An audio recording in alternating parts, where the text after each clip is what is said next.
परमेश्वर के सिंहासन की नींव 4 खंभों पर टिकी हुई है।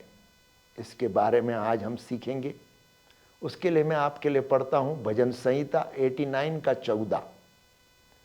तेरे सिंहासन का मूल धर्म और न्याय है, करुणा और सच्चाई तेरे आगे आगे चलते हैं। ये परमेश्वर के सिंहासन के खंबे हैं, ये परमेश्वर के सिंहासन की नींव है। और ये नींव में परमेश्वर कहते हैं कि उसका मूल जो है वो धर्म है। धर्म वह धर्म, क्योंकि परमेश्वर स्वयं पाप रहित है, उसने कोई पाप नहीं किया, वो पवित्र है, इसलिए वो धर्मी है। तो धर्म, यहां हम धार्मिकता को समझना जरूरी है। हम वो फरीसियों और सदूसियों की धार्मिकता के बारे में बात नहीं कर रहे जो अपने आप को पवित्र बताते हैं। ये हम बात कर रहे हैं परमेश्वर की पवित्रता की और उसकी धार्मिकता की। और दूसरा मूल है उसका न्याय।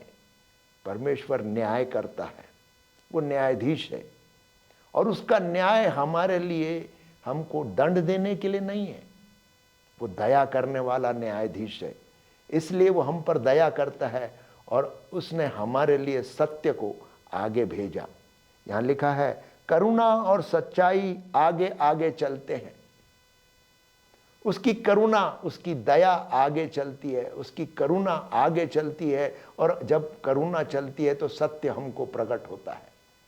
सत्य प्रभु यीशु स्वयं है।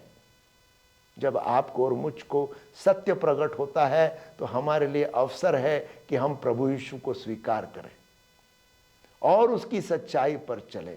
हमने पाप किया है, ऐसा संसार में कोई मनुष्य नहीं जिससे पाप नहीं हुआ। और प्रभु यीशु पापी को छुड़ाने के लिए आया।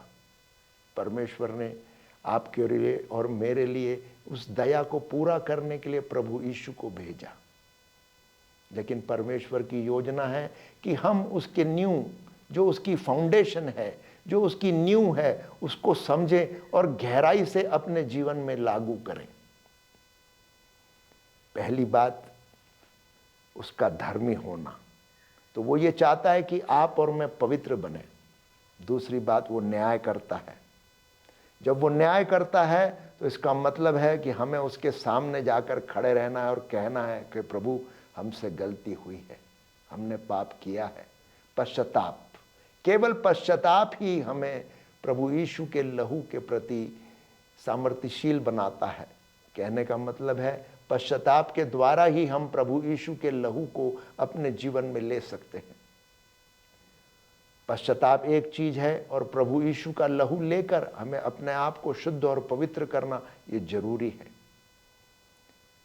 जब आप और मैं उस न्याय पर आते हैं तो हमारे को परमेश्वर प्रभु यीशु के लहू से धोकर शुद्ध पवित्र कर आगे आने का अवसर देते हैं। आपके और मेरे लिए जरूरी है कि हम परमेश्वर की धार्मिकता को बनाए रखें। इस धार्मिकता को बनाए रखने के लिए ये बात ध्यान में रखनी है कि वो न्यायी हैं, वो निरंतर न्याय करते हैं।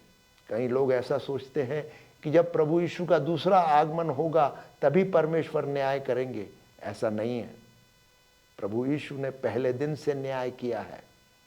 जब आदम और हव्वा से पाप हुआ तो परमेश्वर ने वहां न्याय किया है। और जितनी भी बार इजराइल के लोगों से पाप हुआ परमेश्वर ने न्याय किया है। आज भी वे न्याय कर रहे हैं। लेकिन प्रभु यीशु ने जब अपने आप को सूली पर दे दिया तो हमारे लिए परमेश्वर की दया है कि उसकी सच्चाई हमको प्रकट हो। और उसकी सच्चाई जब हम जानते हैं तो हम प्रभु यीशु को स्वीकार करें और पापों से मुक्ति पाएं।